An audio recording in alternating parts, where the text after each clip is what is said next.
RSS की जो सारी चाल, शराब के ठेके के गांव में 2-2, 3-3 खुले हुए हैं। इस गंदी सरकार ने, बीजेपी की भ्रष्ट सरकार ने, सिवाय पूंजीपतियों का पोषण करने की कमेरे वर्ग की कभी सोची नहीं। जो किसान जेल के अंदर बंद हैं, जिनका कोई कसूर नहीं, सरकारों का पाप का घड़ा भी भरने वाला है। हमारे को एमएसपी क्यों नहीं मिलता, उसका एक सटीक जवाब है, किसान को शिक्षित होना पड़ेगा। शिक्षित होने के साथ साथ उसको अपना एक वोट बैंक बनाना पड़ेगा। सरकार आएगी आपको शिक्षित करने की, आपको होना पड़ेगा। समझदार किसान बढ़ जाता है। जिस टाइम पे हमारा राजनीतिक चुनाव होते हैं, चुनाव के टाइम पे किसान अपना जात पात में, धर्म में, आप मानते हैं ना किसान बट जाता है। और यही सबसे बड़ी कमजोरी है, हमारे को एमएसपी नहीं मिलता। सभी तरह के प्रोपेगेंडे करते हैं, सब कुछ किसानों को बांट देते हैं। अगर किसान शिक्षित होएगा, समझदार होएगा और जिस दिन वोट की चोट करनी है अपनी सरकार बनाएगा, उस दिन हमारे को एमएसपी मिलेगा।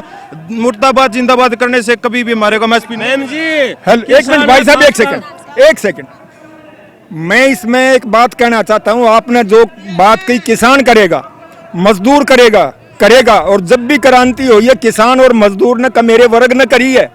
लेकिन इस बीजेपी सरकार ने सबसे पहले आने के बाद शिक्षा के ऊपर हमला किया है। जो नौजवान शिक्षित नहीं होगा, जिसको रास्ता ही नहीं पता होगा, वो रास्ता भटकेगा।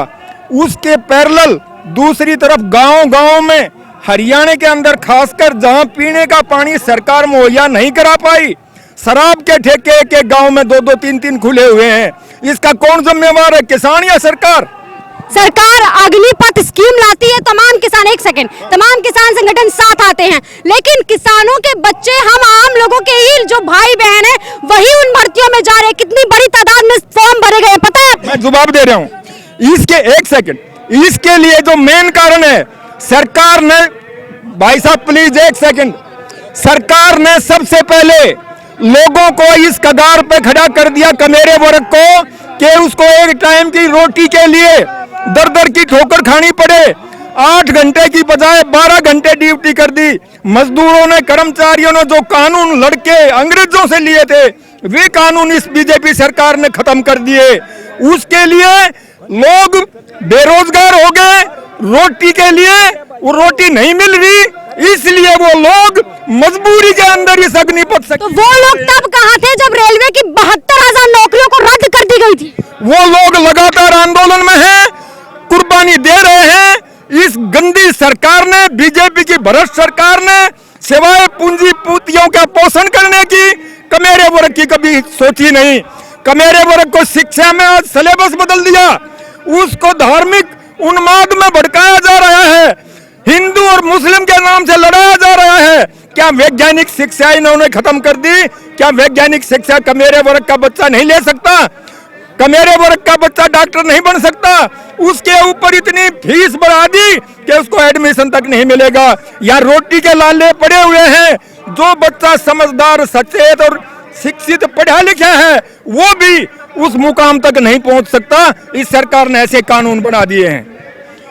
आप सवाल करिए। हमारे देश के पूर्व प्रधानमंत्री चौधरी चरण सिंह ने क्या कहा था, अगर किसान मजदूर है, राजाओं का कोई राजा है, तो इस देश का अन्नदाता है, किसान है। आज किसान आपके साथ खड़ा है मैम जी। इस सरकार ने, गूंगी बहरी सरकार ने किसान का ऐसा काम कर दिया मैम जी। मैं बड़ी हुई हूँ, मैं यही सुनते हुए बड़ी हुई हूँ, जिस ओर किसान और जवान चलते हैं उस ओर देश चलता है। मेरे किसान और जवान तो परेशान हैं। जी मैम।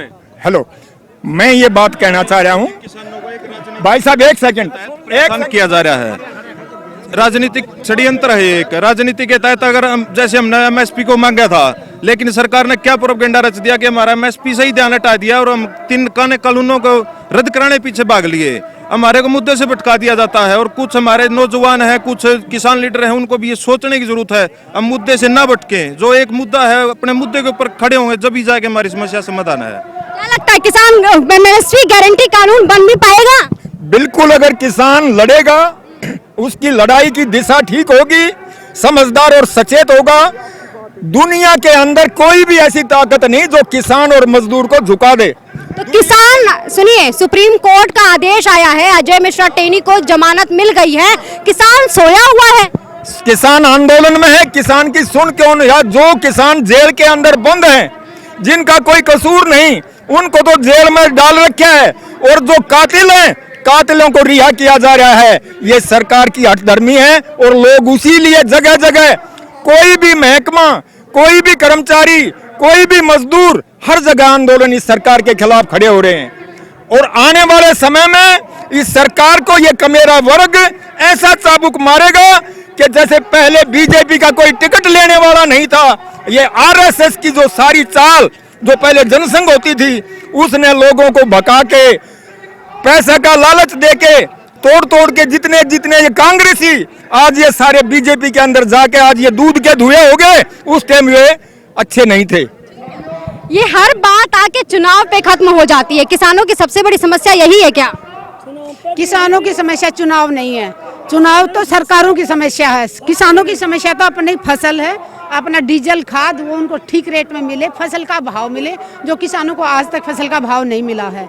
और किसान जिस दिन एक हो जाके एक का मतलब ये है कि ये नहीं है कि आज अगर यहाँ पे जो लोग आए हैं, एक भाई अभी सवाल कर रहा था कि किसान बट गए हैं, बटे नहीं हैं। बात जब सरकार से करने की आती है तो सारे किसान एक हैं। आज यहाँ पे देश के कोने कोने से किसान आए हुए हैं, हर जाति धर्म से आए हुए हैं, क्योंकि किसानों की परेशानी सभी की एक ही है। खाद की बात करें तो खाद उनको मिलता नहीं है, इतना महंगा खाद कर दिया, डीजल इतना महंगा कर दिया, आमदनी दुगनी करने का वादा करने वाले प्रधानमंत्री जी ने इनकी लागत को दुगना कर दिया। तो किसान जितना परेशान है, मैं ये कहूँगी कि सरकारों का पाप का घड़ा भी भरने वाला है। आंदोलन जारी है हमारे 13 महीने तो वो लगातार था, उसके बाद भी शुगर मिलों के ऊपर हमारे किसान बैठे रहे थे, तहसील के आगे ताला लगा के हमारे किसान बैठे रहे थे। किसान घरों में नहीं बैठा है, या तो किसान धरनों पे होता है या खेत में होता है। तो किसान जब तक ये जागरूक तो हो चुका है, लेकिन सरकार की जो तानाशाही है उसकी एक सहन शक्ति की हद होती है। मैं ये कहूँगी कि इनका पाप का घड़ा बहुत जल्द भरने वाला है।